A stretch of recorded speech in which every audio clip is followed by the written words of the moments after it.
নমস্কার বন্ধুরা, আমি সুবর্ণা আর আপনাদের সবাইকে স্বাগত সুবর্ণা রান্নাঘরে। তো আবারও হাজির হয়ে গেছি নতুন একটা রেসিপি নিয়ে। আর রেসিপিটি হলো গঙ্গার টাটকা ইলিশ মাছের বেগুন দিয়ে আলু দিয়ে পাতলা ঝোল, আর শুধুমাত্র সর্ষে বাটা আর কাঁচা লঙ্কা দিয়ে। আর এরকম টাটকা ইলিশ মাছের ঝোল খেতে গরম গরম ভাতের সাথে দারুণ কিন্তু লাগে। তো দেখুন বন্ধুরা, আমি এখানে ছোট ছোট দুটো ইলিশ মাছ নিয়ে নিয়েছি। আর আমাদের এখানে ছোট ছোট ইলিশ মাছও পাওয়া যায় আর বড় ইলিশ মাছও। আর কত টাটকা, ফুলকোগুলো একদম লাল। তো মাছগুলো আমি ভালোভাবে বেছে পরিষ্কার করে ধুয়ে নেব।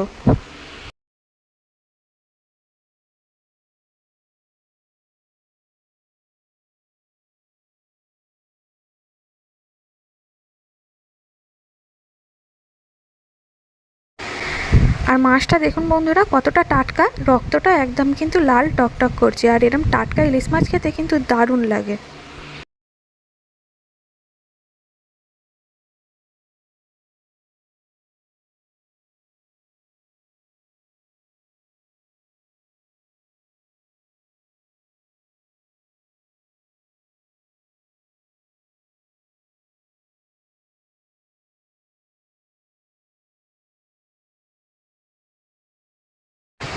ওই একইভাবে আরেকটা মাছও আমি কেটে নিচ্ছি।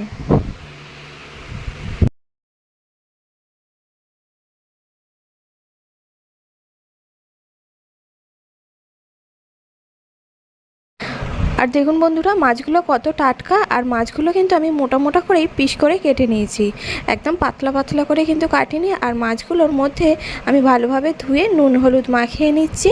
আর এবারে মাছগুলো ভাজার জন্য আমি এখানে কড়াইতে সর্ষের তেল গরম করে নিয়েছি। আর ইলিশ মাছ যেহেতু সর্ষের তেলেই বেশি ভালো লাগে, সাদা তেলে একদম ভালো লাগে না। আর মাছগুলো খুব বেশি ভাজবো না, একদম হালকা করে ভেজে তুলে নেব, না হলে ইলিশ মাছের স্বাদই পাওয়া যায় না।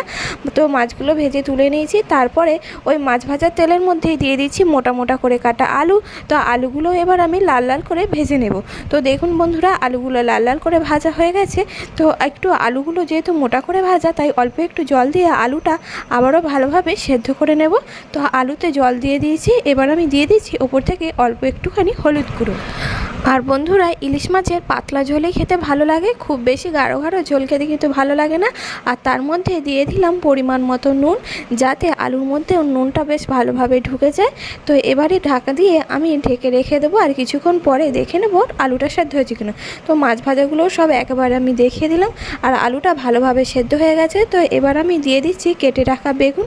আপনারা চাইলে আলুর পরে বেগুনটা ভেজেও দিতে পারেন, কিন্তু বেগুনটা এইভাবে দিলে বেগুনের স্বাদটা আরও ভালো সুন্দর হয়। যেহেতু ইলিশ মাছের তেল আছে, তেলের মধ্যে বেগুনটা ভালোভাবে সেদ্ধ করলে বেগুনের মধ্যেও ইলিশ মাছের ফ্লেভারটা চলে যায়। আর তারপরে কাঁচা লঙ্কা দিয়ে দিলাম।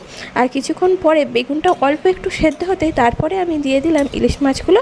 দিয়ে আবারও আমি 5 মিনিট মতো ঢাকা চাপা দিয়ে রান্না করে নেব। তো 5 মিনিট পরে এবার আমি দিয়ে দিচ্ছি সর্ষে বাটা। সর্ষে বাটাটা দিয়ে বেশিক্ষণ ফোটালে হবে না, আর সর্ষেটা ভেজে দিলে ইলিশ মাছের মধ্যে সর্ষের স্বাদও থাকবে না। তাই আমি লাস্টে নামানোর আগে সর্ষে বাটা দিয়ে কিছুক্ষণ নাড়াচাড়া করে নামিয়ে নিলাম। হয়ে গেল পাতলা ইলিশ মাছের ঝোল। রেসিপিটি ভালো লাগলে লাইক শেয়ার কমেন্ট করবেন। আর চ্যানেলে নতুন হলে চ্যানেলটি সাবস্ক্রাইব করে পাশে থাকার অনুরোধ রইল।